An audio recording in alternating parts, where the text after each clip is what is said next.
علم لنا إلا ما علمتنا إنك أنت العليم الحكيم اللهم انفعنا بما علمتنا وعلمنا ما ينفعنا وزدنا علما أعوذ بالله من الشيطان الرجيم بسم الله الرحمن الرحيم في قلوبهم مرض فزادهم الله مرضا ولهم عذاب أليم بما كانوا يكذبون ان کے دلوں میں بیماری ہے فی قلوبہم ان منافقین کے دلوں میں بیماری ہے فزادهم اللہ مرضا تو اللہ نے ان کی بیماری کو اور بڑھا دیا وَلَهُمْ عَذَابٌ عَلِيمٌ ان کے لیے دردناک عذاب ہے بما كانوا يكذبون بسبب ان کے ان باتوں کے جو یہ جھٹلاتے ہیں اس عمل کی وجہ سے جس کی جو یہ تکذیب کر رہے ہیں توحید کی اور جناب رسول اللہ صلی اللہ علیہ وسلم کی نبوت کی اس وجہ سے اللہ نے ان کے دل میں جو کفر اور نفاق کی بیماری تھی اس کو مزید بڑھا دی یہ ہوا ترجمہ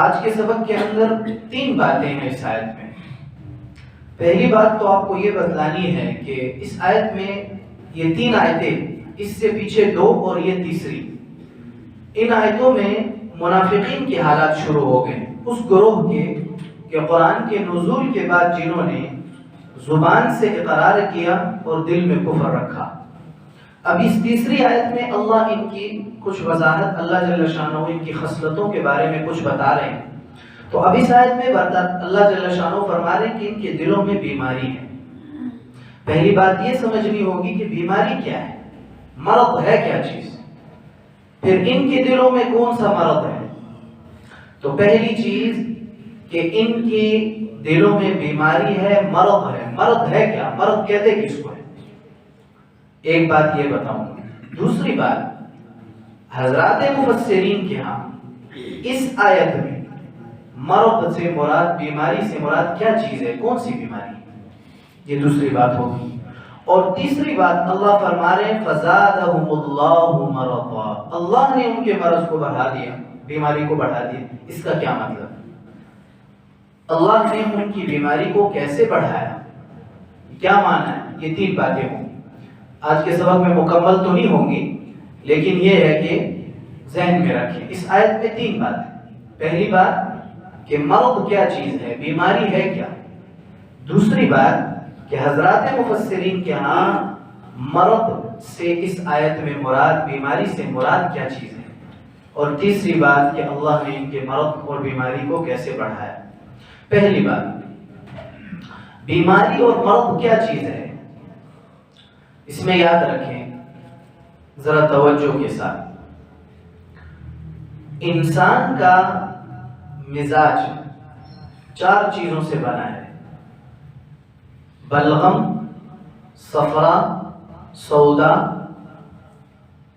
اور خون ان 4 چیزوں سے انسان کا مزاج بنا ہوا ہے یہ ظاہری اجزاء ہیں در حقیقت اگر دیکھا جائے تو انسان 10 چیزوں کا مرکب ہے جن میں سے 5 ظاہری ہیں 5 روحانی ہیں حضرات مفسرین نے لکھا ہے انسان 10 چیزوں کا مرکب ہے 5 ظاہری ہیں اور 5 باطنی وہ اپنے موقع کی بات ہے تو بہرحال اب ان 4 چیزوں سے انسان کا مزاج بنا ہے اب ان میں جب تک اعتدال اور برابری رہتی ہے تب تک انسان ٹھیک چلتا رہتا ہے ان چیزوں میں جب کسی ایک چیز میں زیادتی یا کمی ہوتی ہے اتار چڑھاؤ ہوتا ہے تو اس کے اعمال میں خلل واقع ہو جاتا ہے کارکردگی میں خلل واقع ہو جاتا ہے اور یہی کارکردگی کا خلل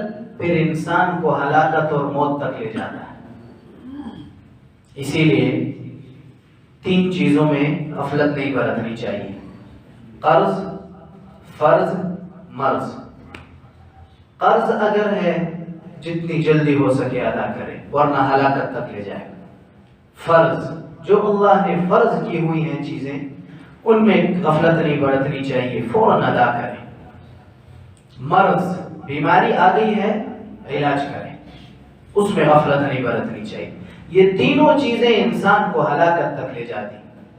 تو اب مرض کیا ہے؟ انسان کے مزاج کا ظاہری اعتدال اور برابری جو ہے اس میں اتار و چڑھاؤ جب آ جاتا ہے تو اس کی کارکردگی میں خلل واقع ہو جاتا ہے، کارکردگی متاثر ہو جاتی ہے جو جسم کا کام کرنا ہے. یہی پھر انسان کی ہلاکت اور موت کا سبب بنتا ہے. یہ ہے ظاہری مرض. قرآن و حدیث کی اصطلاح میں انسان کی اس نفسانی کیفیات کو بھی مرض کہا جاتا ہے. اس نفسانی کیفیت انسان کی کیفیت ہوتی ہے نا، کبھی طبیعت میں بڑی حشاشت ہے، کبھی بہت قبض ہے، کبھی اچھائی میں دل لگ رہا ہے، کبھی برائی کی طرف دل جا رہا ہے، کبھی پریشان ہے، کبھی خوش ہے. تو انسانی کیفیات ہیں، نفسانی کیفیات ہیں. قرآن و حدیث کی اصطلاح میں انسان کی ان نفسانی کیفیات کو بھی مرض کہا جاتا ہے جو انسان کے نفسانی کردار میں اس کی نفسانی کارکردگی میں خلل واقع کر دے. ایک تو ظاہری کام کرنا ہے نا جسم کا، ہاتھ صحیح کام کر رہے ہیں، پاؤں صحیح کام کر رہا ہے، دماغ، کان، ناک، ہاتھ سب صحیح کام کر رہے ہیں. اس میں جب خلل واقع ہوگا تو یہ موت تک لے جائے گا. ایک ہے نفسانی کیفیات، ان میں جب ان کی کارکردگی میں خلل واقع ہوگا تو انسان کی روح مر جائے گی، روح ہلاکت اور موت تک چلی جائے گی. ظاہری جسم کی کارکردگی کے متاثر ہونے سے موت اور ہلاکت کی طرف جاتا ہے. نفسانی کیفیات جب ان میں خلل واقع ہوتا ہے تو نفسانی کردار میں بھی خلل واقع ہوتا ہے اور یہ پھر روح کی موت اور ہلاکت کا سبب بنتی ہے. روح کی موت اور ہلاکت کا سبب بنتی ہے. اسی لیے شیخ عبد القادر جیلانی رحمۃ اللہ علیہ نے فرمایا، حضرت نے بڑی اچھی طریقے سے سمجھایا. حضرت فرماتے ہیں کہ روحانی امراض وہ خواہشات کے اتباع سے پیدا ہوتے ہیں. انسان کے اندر میں نے بتایا تھا انسان تین چیزیں ہیں اس کے اندر. ایک یہ ہڈی، گوشت اور اس کا مرکب ہے یہ جسم. اس کے اندر ایک اور جسم ہے جس کو نفس کہا جاتا ہے. اس نفس کے اندر روح ہے. یہ نہیں ہے کہ اس جسم کے اندر روح ہے، میں نے بتایا تھا یہ جسم ہے، اس کے اندر ایک اور نفس ہے، ایک اور جسم ہے، اس کے اندر روح ہے. جب انسان مرتا ہے یہ جسم قبر میں چلا جاتا ہے، اس کو کیڑے مکوڑے کھا جاتے ہیں، مٹی کھا جاتی ہے. نفس وہ عذاب یا جزا و سزا چکھتا ہے جو دوسرا جسم ہے اندر. اور روح نیک ہوگی تو علیین میں چلی جاتی ہے، بدکار ہوگی تو اسفلین میں چلی جاتی ہے. وہ جہنم کا مقام ہے. علیین بہت اوپر، اسفلین بالکل زمین کے نیچے، وہاں چلی جاتی. تو یہ تین ترتیبیں. اب حضرت شیخ عبد القادر جیلانی رحمۃ اللہ علیہ فرماتے ہیں کہ انسانی نفسانی خواہشات کے اتباع سے روح بیمار ہوتی ہے. اب جب روح بیمار ہوتی ہے تو اب بیمار ہونے کے بعد یہ موت اور ہلاکت تک پہنچتی ہے. اس آیت کو اب سمجھیں. یہ مرض میں نے آپ کو سمجھایا ہے انسانی جسم میں. انسان کے اندر مرض کا معنی کیا ہے، ظاہراً بھی باطناً. اس آیت کے اندر منافقین کا تذکرہ ہے. ابھی اس سے پچھلی دو آیتوں میں اور یہ تیسری آیت، اس میں منافقین کا حال بیان ہو رہا ہے. تو اللہ فرما رہے ہیں کہ منافقین کے دلوں میں بیماری ہے. اب وہ بیماری کیا ہے وہ الگ بات ہے، مفسرین نے کیا بیان کی. مرد سمجھے منافقین کے دل میں جو کفر اور نفاق ہوتا ہے یہ صرف نفس اور اندرونی روحانی بیماری نہیں ہے، یہ جسمانی بیماری بھی ہے، یہ روحانی بیماری بھی. کافر کے دل کا کفر، منافق کے دل کا نفاق، یہ ظاہری بیماری بھی ہے، جسمانی بیماری بھی ہے اور اندر کی بیماری بھی ہے. اب سمجھ لیں کیسے ہے. کافر کے دل میں جو کفر یا نفاق ہے یہ اس کی دل کی بیماری ہے۔ کیسے بیماری ہے؟ اس طرح سے کہ ظاہراً تو اپنے آپ سے اسلام کا اظہار کر رہا ہے اور دل میں کفر چھپائے ہوئے رکھا ہے، کفر چھپائے ہوئے رکھا ہے، ظاہراً اسلام کا اظہار کر رہا ہے۔ یہ ایک بیماری ہے، یہ ایک بیماری ہے کہ انسان کسی سے کوئی چیز چھپاتا ہے تو اس کے اندر کوئی غلط کام کا ڈر ہوتا ہے، کوئی پریشانی ہوتی ہے جس کی وجہ سے وہ کسی چیز کو چھپاتا ہے۔ تو اندرونی بیماری یہ ہے کہ ظاہراً تو اسلام کا دعویٰ کر رہا ہے اور اندر کفر چھپائے ہوئے۔ دوسری بات، یہ اندرونی روحانی بیماری کس طرح ہے؟ اس طرح ہے کہ اس کو پیدا کرنے والے اللہ ہیں۔ اللہ ہمارے خالق ہیں، مالک ہیں، رازق ہیں، ہمارے رب ہیں۔ لہذا کافر کے دل میں جو کفر ہے، نعوذ باللہ، جو اللہ کا منکر ہے یا نعوذ باللہ اللہ کے ساتھ کسی کو شریک کرنے والا ہے، یہ گویا کہ اپنے خالق مالک اپنے منعم کا ناشکرہ ہے، اپنے خالق مالک منعم کا ناشکرہ ہے۔ اور اپنے بڑوں کا ناشکرہ ہونا یہ صحت ہوتی ہے یا بیماری ہوتی ہے؟ یہ بیماری ہوتی ہے، یہ اندرونی بیماری۔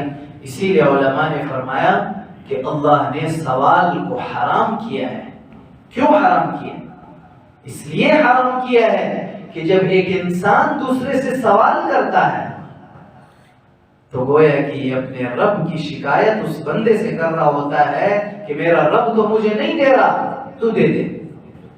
اس لیے فرمایا سوال حرام ہے، سوائے کچھ جگہوں کے، وہ انشاءاللہ یہ بہت لمبی بحث ہے، کسی موقع پر موقع ملا اگر انشاءاللہ تو سوال کے متعلق بتلاؤں گا کہ سوال جائز ہے یا ناجائز یا اس کے کیا مواقع۔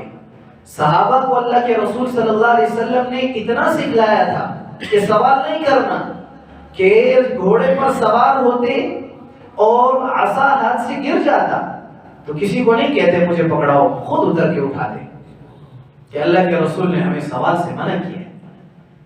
تو اس لیے کافر کا کفر اور منافق کا نفاق، اس کے دل کی بیماری اس طرح سے ہے، ایک کہ اپنے رب کا ناشکرہ ہے، اس کا انکار کر رہا ہے، اس کی نعمت زندگی اس نے دی، کھلا وہ رہے، پلا وہ رہے، سلا وہ رہے، اولاد اس نے دی، نعمتیں اس نے دی، اور یہ کہہ رہا ہے کہ اپنے رب کو مان نہیں رہا، نعوذ باللہ من ذالک۔ یہ اندرونی بیماری۔ نمبر 2، اسلام کو ظاہر کر رہا ہے اور اندر کفر چھپائے ہوئے ہیں، یہ اندرونی بیماری۔ اب کافر کا کفر اور منافق کا نفاق ظاہری جسمانی بیماری کیسے؟ وہ اس طرح کہ منافق کو ہر وقت یہ ڈر لگا ہوا ہے کہیں ایسا نہ ہو کہ میرا کفر اور نفاق ظاہر نہ ہو جائے، اب ظاہری اعتبار سے پریشانی میں ہے، تو یہ ظاہر دماغی ٹینشن اور دماغی پریشانی، یہ ظاہری بیماری ہے۔ تو منافق کا کفر، کافر کا کفر، منافق کا نفاق، یہ اندرونی روحانی بیماری بھی ہے اور جسمانی بیماری بھی ہے۔ آج کے سبق کے لیے انشاءاللہ اتنا ہی کافی ہے کہ ہم یہ بات سمجھ لیں کہ مرض کیا ہے۔ تو مرض کے بارے میں آپ کو یہ بتا دیا کہ مرض ظاہری بھی ہے، مرض باطنی بھی ہے۔ اور ظاہری مرض جب انسان کے مزاج کے اعتدال میں، برابری میں اتار چڑھاؤ ہوتا ہے تو وہ خراب ہوتا ہے اور پھر ظاہری جسم ہلاکت کی طرف جاتا ہے۔ انسان کی روحانی کیفیات میں جب مرض آتا ہے، بیماری کفر کا، نفاق کا، ریا کا، حسد کا، بغض کا، کینے کا، غضب کا، یہ تمام ہے، تو پھر اس کے مزاج میں جب بے اعتدالی ہوتی ہے تو روح ہلاکت اور موت کی طرف جاتی ہے، اور جب روح مر جاتی ہے تو انسان مر گیا، اگرچہ ظاہراً گھوم رہا پھر رہا ہے۔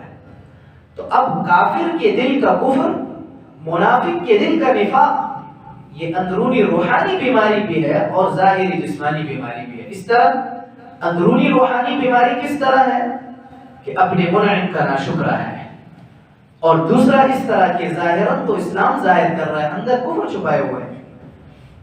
اور ظاہری جسمانی بیماری کس طرح ہے کہ ہر وقت اس کو یہ پریشانی ہے کہ کہیں میرا کفر اور نفاق ظاہر نہ ہو جائے، پریشانی میں رہتا ہے، ڈرتا رہتا ہے، چھپتا رہتا ہے، چھپاتا رہتا ہے.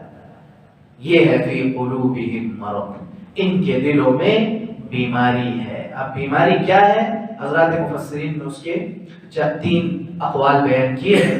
بتا دیتے ہیں، بس بات ختم کرتے ہیں پھر آگے بتا دیں. حضرت عبداللہ ابن عباس رضی اللہ عنہ، حضرت عبداللہ ابن مسعود رضی اللہ عنہ، حضرت ابو العالیہ رحمہ اللہ، اسی طرح حضرت اکرمہ رحمہ اللہ، یہ حضرات فرماتے ہیں اس سے مراد عقیدے کی بحث میں شک و شبہ ہے. ان کے دلوں میں بیماری کیا ہے کہ دین کے بارے میں شک و شبہ رکھتے ہیں، توحید کے بارے میں شک و شبہ رکھتے ہیں، رسالت کے بارے میں شک و شبہ رکھتے ہیں. یہ انہوں نے فرمایا. حضرت عبداللہ ابن عباس رضی اللہ عنہ کی ایک روایت اور ہے، فرمایا فی قلوبہم مرض، بیماری سے مراد نفاق ہے، نفاق ہے. اور زید بن اسلم اور طاؤس رحمہ اللہ نے فرمایا کہ ریا ہے، ریا دکھلاوا، دکھلاوے کے لیے کام کرتا ہے. نماز بھی دکھلاوے کے لیے، اور حج بھی دکھلاوے کے لیے، زکوٰۃ بھی دکھلاوے کے لیے، سب دکھلاوے کے لیے کرتا ہے. انہوں نے فرمایا ریا مراد ہے. تو بہرحال جو بھی ہو، یہ ساری کی ساری بیماریاں ہی ہیں. ریا بھی بیماری ہے، نفاق بھی بیماری ہے، اسی طرح سے اللہ آپ کا بھلا کرے شک و شبہ بھی بیماری ہے، حسد، کینہ، بغض، عداوت، غضب، یہ ساری بیماریاں ہیں جو اندر روحانی بیماریاں ہیں جس کی وجہ سے روح مر جاتی. اللہ پاک عمل کی توفیق عطا فرمائے. الحمدللہ رب العالمین. اللهم صل على محمد كما تحب وترضى. یا رب صل وسلم دائما ابدا على حبیبک وحبیبنا الخیر الخلق كلهم.